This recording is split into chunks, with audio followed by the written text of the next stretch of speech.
Hello everyone, steno with Arihant पर आपका स्वागत है। यह डिक्टेशन आनंद मासिक पत्रिका सीरीज से होगी, जो कि 100 शब्द प्रति मिनट की गति पर दी जाती है। यदि आप इसका पीडीएफ प्राप्त करना चाहते हैं तो आप हमारे टेलीग्राम ग्रुप को ज्वाइन कर सकते हैं। यह डिक्टेशन एसएससी एग्जाम्स ओरिएंटेड दी जाती है, जो कि आपके लिए बहुत ही हेल्पफुल रहेगी। चलिए तो डिक्टेशन प्रारंभ करते हैं। डिक्टेशन 5 सेकंड बाद।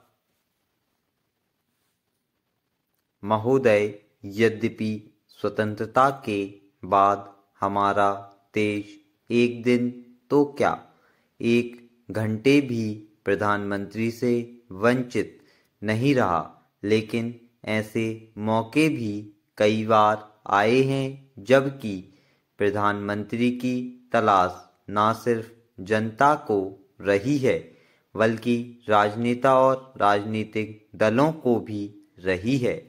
आज ऐसा ही एक मौका फिर आ पड़ा है, जबकि एक प्रधानमंत्री को अपदस्थ करने और दूसरे प्रधानमंत्री की तलाश करने की कोशिश करीब करीब एक साथ की जा रही है।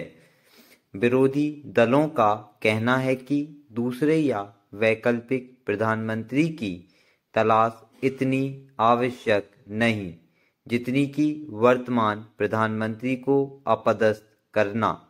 मीडिया के इस प्रश्न के उत्तर में हर विरोधी राजनेता ने अपने जवाब में यही कहा है कि वैकल्पिक सरकार या प्रधानमंत्री की तलाश की कोशिश उनकी प्राथमिकता नहीं, बल्कि प्राथमिकता यह है कि वर्तमान प्रधानमंत्री या सरकार को कैसे गिराया जाए।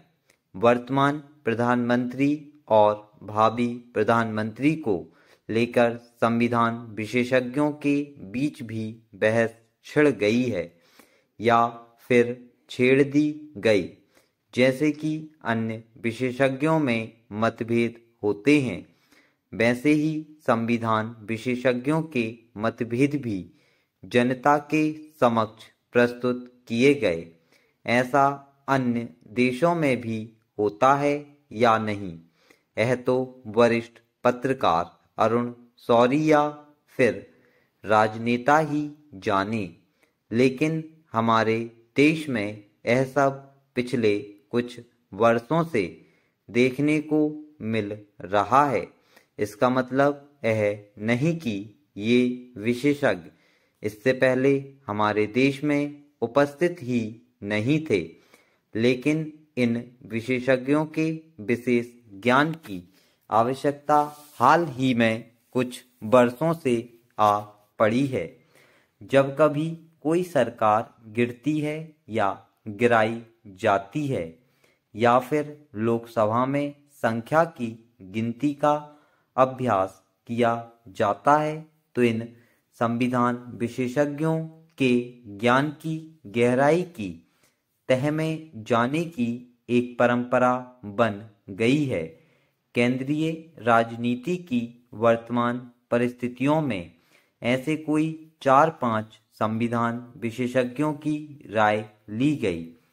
संविधान विशेषज्ञ का कहना था कि जब संसद का सत्र चल ही रहा है, तो ऐसी स्थिति में राष्ट्रपति को सरकार से बहुमत साबित करने का सुझाव या आदेश नहीं देना चाहिए। दूसरी ओर अन्य विशेषज्ञ का कहना था कि यदि प्रधानमंत्री को वास्तव में बहुमत प्राप्त है तो फिर उसे साबित करने में नुकसान भी क्या है। इससे जनता का विश्वास सरकार में और ज्यादा बढ़ेगा। महोदय, सर्वोच्च न्यायालय के संविधान विशेषज्ञ वकीलों की भी इस प्रश्न पर एक राय नहीं थी। पूर्व राष्ट्रपति श्री शंकर दयाल शर्मा की राय थी कि यदि बहुमत हासिल है तो संसद में साबित करने में देश का कोई नुकसान नहीं होगा। उधर दूसरे पूर्व राष्ट्रपति श्री आर वेंकट रमन का कहना था कि यदि वर्तमान सरकार के बहुमत पर कोई शंका है तो विपक्षी दलों को अविश्वास प्रस्ताव लाकर यह शंका दूर करनी चाहिए। इसके लिए राष्ट्रपति द्वारा सरकार या प्रधानमंत्री को बहुमत सिद्ध करने के लिए कहना आवश्यक नहीं है। यहाँ यह बात ध्यान देने योग्य है कि वर्तमान राष्ट्रपति ने श्री अटल बिहारी वाजपेयी को प्रधानमंत्री पद की शपथ तभी दिलाई थी जबकि उन्होंने सुश्री जयललिता से श्री वाजपेयी को समर्थन दिए जाने संबंधी चिट्ठी प्राप्त कर ली थी और अब चूंकि वह चिट्ठी वापस ले ली गई है या फिर उसे रद्द किए जाने के आशय से एक चिट्ठी और दे दी गई, तो क्या संविधान यह कहता है कि समर्थन की चिट्ठी प्रधानमंत्री बनाए जाने के लिए मान्य है, लेकिन समर्थन वापसी की चिट्ठी प्रधानमंत्री के बहुमत के बारे में कोई शंका पैदा नहीं करती। इसलिए प्रधानमंत्री और उनकी सरकार को जारी रखा जाए। अतः यदि बहुमत का परीक्षण करना है तो अविश्वास प्रस्ताव विरोधी दलों को ही लाना होगा, भले ही समस्त समर्थक दल अपना समर्थन वापस लेने की सूचना राष्ट्रपति को भेज दें। पहली दृष्टि में आम जनता को यह विश्वास नहीं हो सकता कि यदि सभी सहयोगी या समर्थक दल सरकार से समर्थन वापस लेते हैं फिर भी सरकार बहुमत में बनी रहेगी। लेकिन संविधान विशेषज्ञ यदि यह मानते हैं कि सरकार को बहुमत हासिल है या नहीं, इस बात का सरोकार राष्ट्रपति का नहीं बल्कि विरोधी दलों का है, तो फिर इसे देश के विशेषज्ञ वर्ग और सामान्य वर्ग की सोच का ही फर्क माना जा सकता है।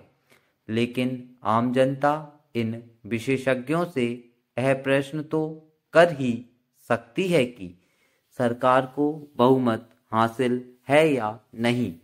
यह सरोकार यदि विरोधी दलों का ही है तो फिर राष्ट्रपति का क्या सरोकार बचा रहा है?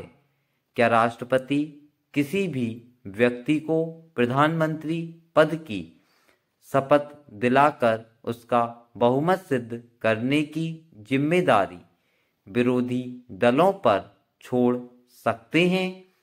संविधान विशेषज्ञों की इस प्रश्न पर बहस अपने स्तर की हो सकती है।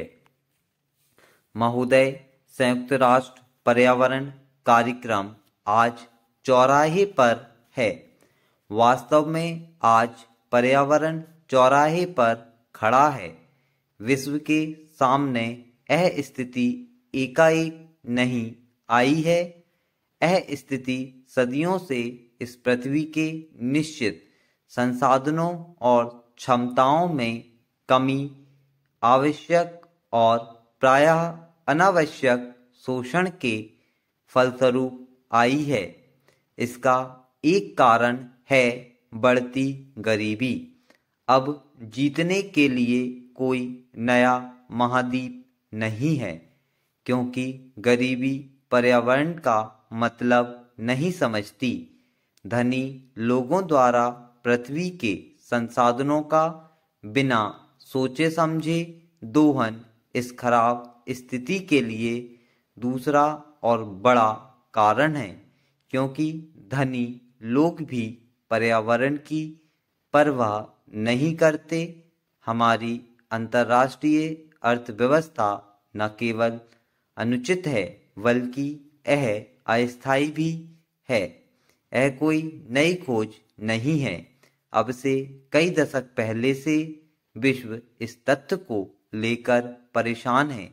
संयुक्त राष्ट्र पर्यावरण कार्यक्रम का बनाया जाना इसका प्रमाण है। पिछले वर्ष रियो में संयुक्त राष्ट्र पर्यावरण एवं विकास सम्मेलन में एक के बाद एक देश के द्वारा किया गया संकल्प और दृढ़ निश्चय इस तथ्य का दूसरा मजबूत प्रमाण है। हाँ, हमें यह जानकारी बहुत पहले से थी कि हमें स्वयं को अपने आप से बचाना चाहिए। स्टॉप। यदि आपको वीडियो पसंद आती है तो वीडियो लाइक करें, चैनल को सब्सक्राइब करें और ज़्यादा से ज़्यादा लोगों में शेयर करें एंड फीडबैक जरूर दें। Thank you.